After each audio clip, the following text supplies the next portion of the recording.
Yes, the students, that one path per title will be continued. We are following now third one. Yesterday I have told जल को गए लखन है लरिका, परिखो पिय छाह घरी कहे ठाढ़े। हे पिय परिखो, कहाँ परिखो? तो कहा छाह, प्रतीक्षा करें, परिखो प्रतीक्षा करें। Where should I wait? तो कहा छाह, in the shadow of the tree. In which condition? तो एक और बात बता दिया, वह ठाढ़े, वह ठाढ़े खड़े हो करके। राम जी कैसे हैं कि ठाढ़े हैं नवद्रुम। एक राम जी किस तरह से खड़े हैं उसका वर्णन गोस्वामी जी कर रहे हैं यहाँ कि ठाढ़े हैं नवद्रुम, डार गहे धनु कांधे धरे कर सायक ले। खड़े हैं तो ठाढ़े हैं नवद्रुम, डार गहे धनु कांधे धरे कर सायक ले। राम जी कैसे खड़े हैं? ठाढ़े हैं, ही इज स्टैंडिंग। कैसे? नवद्रुम डार गहे। हाँ, नए वृक्ष की डार, डार मीन्स डाल, नए वृक्ष की शाखा को गहे पकड़े हुए। He is standing while holding the branch of new tree, while holding the branch of new tree. नवद्रुम द्रुम डार गहे, राम जी नए वृक्ष की शाखा को पकड़े हुए खड़े हैं। और कैसे राम जी का चित्रण कर रहे हैं? नवद्रुम डार गहे धनु कांधे धरे। He is holding the bow, he is holding the bow in his shoulder, in his shoulder. धनु कांधे धरे, धनुष को कहाँ रखा हुआ है उन्होंने? कंधे पर लटकाया हुआ है। धनु कांधे धरे कर सायक ले। और अपने हाथ में उन्होंने क्या लिया हुआ है? सायक ले, बाण को लिया हुआ है। ठाढ़े हैं नवद्रुम डार गहे धनु कांधे धरे कर सायक ले। और क्या स्थिति है राम जी की? कहा बिकटी भ्रिकुटी। उनकी भौहें कैसी हैं? तो कहा बिकटी, बिकटी भ्रिकुटी। उनकी भ्रिकुटी, उनकी भौहें कैसे हैं? तो कहा तिरछी हैं, भौहें तिरछी। तिरछी भौहों को कवियों ने अट्रैक्टिव माना है, आकर्षण का केंद्र माना है।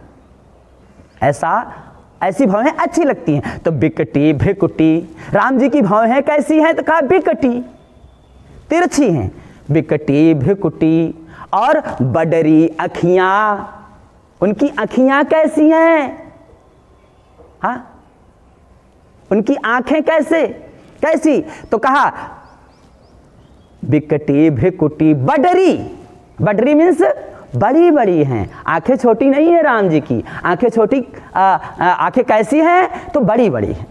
बिकटी भ्रिकुटी बडरी अखियां, अनमोल कपोलन की छवि है। अरे उनके कपोलन की छवि, the beauty of his cheeks, अनमोल कपोलन की छवि है। उनके कपोलन की छवि, उनके गालों का सौंदर्य तो अनमोल है। It's priceless, it's priceless. वो अमूल्य है, अनमोल है, जिसका कोई मूल्य आंक नहीं सकता। अनमोल कपोलन की छवि है। तुलसी असमूरति आन हिये। तुलसीदास जी कहते हैं असमूरति आन हिये। राम जी के ऐसे सौंदर्य को, मूर्ति को, श्री राम जी के ऐसे सौंदर्य को आन हिये। आन माने स्थापित करके, ला करके कहाँ? कहा हिये। तुलसी असि मूर्ति आनिहिए। तुलसीदास जी कहते हैं राम जी के ऐसे सौंदर्य को हिये आनी, अपने हृदय में स्थापित करके जड़ डारी हो प्राण निछावर के। अपने जड़ प्राण को, अपने जड़ का मतलब यहां तुच्छता की ओर है, which is absurd, which is meaningless, जो कि तुच्छ है, तुच्छाति तुच्छ है। अपने को गोस्वामी जी बहुत दीनहीन व्यक्त करते हैं। जड़ डारी हो प्राण निछावर के, अपने इस तुच्छ प्राण को उन पर समर्पित कर देता हूं। जड़ डारी हो प्राण निछावर के श्रम। अगली लाइन बहुत ही अच्छी है। श्रम सीकर सांवरी देहल से, मानो राशि महातम तारक में। श्रम सीकर, और भी राम जी के सौंदर्य के बारे में वर्णन कर रहे हैं कि श्रम सीकर सांवरी। श्रम सीकर, श्रम मीन्स परिश्रम। परिश्रम क्या था?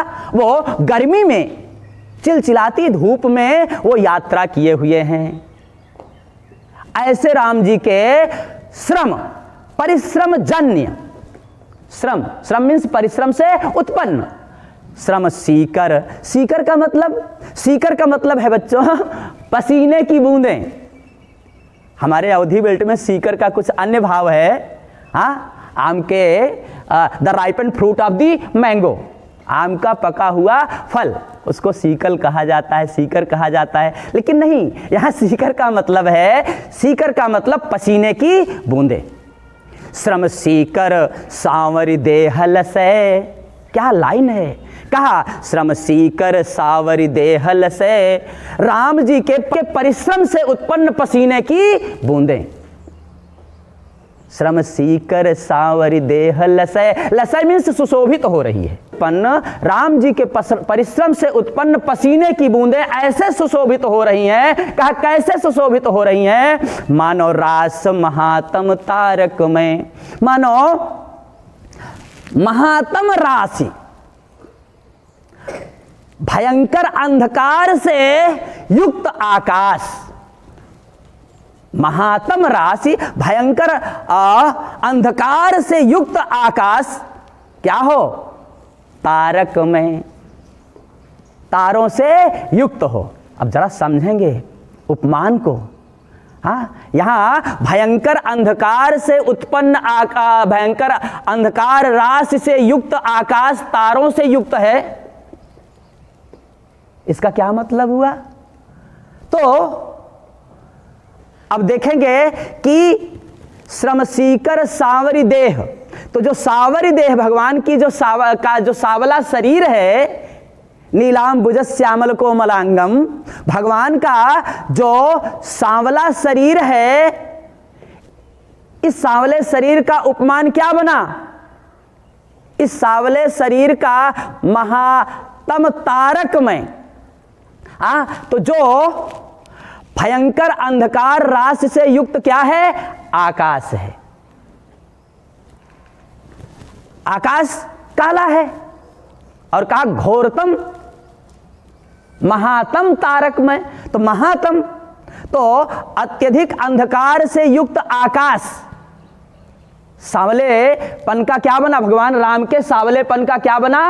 उपमान बना। उसकी तुलना आकाश अंधकार राशि से युक्त आकाश से की गई।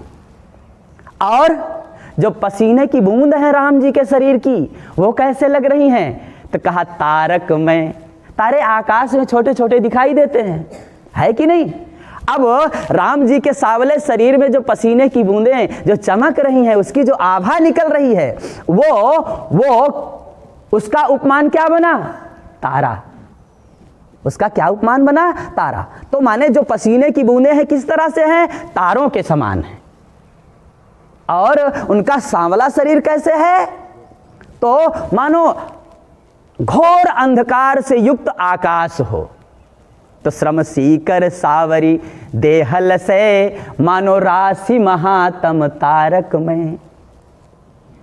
Is clear or not? हाँ, ये साहित्य का आनंद है। हाँ, जब एक एक शब्दों की क्लैरिटी होती है तब साहित्य समझ में आता है, फिर साहित्य की गुत्थी खुलती है। अब ऐसे राम जी के स्वरूप को देख करके, उनके रूप लावण्य को देख करके ग्राम बधूटिया कह रही हैं, वो कोस रही हैं, इतने सुंदर स्वरूप वाले दो राजकुमार और साथ में सीता माता, सुकुमारी सीता माता, सुकोमला सीता माता, उनके सौंदर्य को देख करके ग्राम के लोग कह रहे हैं कि रानी मैं जानी अजानी महा, रानी मैं जानी अजानी, और अजानी ही नहीं का महा, रानी मैं जानी अजानी महा, पबिपाहन हूँ ते कठोर हियो है। मैं जानी रानी महा अजानी, शब्दों के अन्वय से अर्थ क्लियर हो जाता है। क्या? मैं जानी, आई थिंक दैट, मैं जानी, क्या मैं जानी, मैं समझती हूं, मैं जानी, रानी मैं जानी अजानी। और कौन कहा रानी? रानी, रानी का यहां संकेत किसकी ओर है? कैकेयी की ओर है। यहां रानी का संबंध किससे किया जाएगा? हाँ, कैकेयी से। रानी मैं जानी, मैं जानी, हम लोग समझते हैं, मैं समझती हूं, या हम लोग समझते हैं कि रानी क्या है? रानी कैकेयी महा अजानी है, घोर अज्ञानिनी है। रानी में जानी अजानी महा, और कैसी है? तो कहा पबिपाहन हूं ते कठोर हियो है। पबि माने वज्र, जो इंद्र का आयुध है, इंद्र का अस्त्र है वज्र, और पाहन मीन्स पत्थर, पाहन मीन्स पत्थर। तो पबिपाहन हूं ते कठोर हियो है, उसका हियो, उसका हृदय वज्र से भी अधिक कठोर है, या ऐसा कह सकते हो उसका हृदय वज्र के समान एवं पत्थर के समान कठोर है। उस रानी कैकेयी का हृदय वज्र के समान एवं पत्थर के समान कठोर है। रानी में जानी अजानी महा, पबिपाहन हूं ते कठोर हियो है।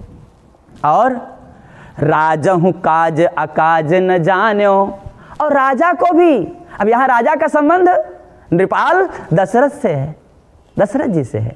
तो राजहु काज अकाज न जान्यो, राजा को भी काज और अकाज की सूझ नहीं है, की समझ नहीं है। राजहु काज अकाज न जान्यो, राजा दशरथ जी को भी काज और अकाज का समझ नहीं है, अर्थात किं कर्तव्यम किम न कर्तव्यम, क्या करना चाहिए और क्या नहीं करना चाहिए, what should be done and what should not be done. तो राजहु काज अकाज न जान्यो, राजा को भी काज और अकाज का विवेक नहीं है, की समझ नहीं है। राजा दशरथ जी को भी उचित अनुचित का विवेक नहीं है, ये मतलब हुआ। तो राजहु काज अकाज न जान्यो, कहो तिय को जिन कान कियो है। जिसने कहो तिय को, जिसने अपने तिय, जिसने अपने पत्नी के कथन को, जिन्होंने अपने पत्नी के कथन को, उसकी याचना को, उसके वरदान को, उसके निवेदन को, कहो का मतलब क्या है? निवेदन। कहो तिय को जिन कान कियो है, जिसने अपने पत्नी के वचन को उन्होंने माना है, कान दिया है, अर्थात he has been accepted, he has been accepted. उन्होंने अपनी पत्नी के वरदान को, निवेदन को माना है। कहो तिय, तिय माने पत्नी, कहो तिय को जिन कान दियो है। ऐसी मनोहर मूर्ति, ये इतने सुंदर मूर्तिमान हैं, इतने सुंदर स्वरूप वाले हैं। ऐसे मनोहर मूर्ति बिछुरे कैसे प्रीतम लोग जियो है। ये इतने सुंदर स्वरूप वाले हैं और इनसे बिछुरे, इनसे बिछुड़ने पर इनके प्रियतम लोग, इनके चाहने वाले लोग भला कैसे जीवित हैं, जीवित होंगे। वो कैसे जीवित रहे होंगे। बिछुरे कैसे प्रीतम लोग जियो है, और आखिन में सखी राखी बेजोग। हे सखी, आखिन में सखी राखी बेजोग। हे सखी, ये तो नेत्रों में बसाने के काबिल हैं। आखिन में सखी राखी बेजोग। हे सखियों, ये तो नेत्रों में बसाने के काबिल हैं। इन्हें किम कै वनवास दियो है। इन्हें किम कै, इन्हें क्यों करके वनवास दिया गया है, अर्थात इन्हें वनवास कथमप दिया जाना नहीं चाहिए था। That's all of the day.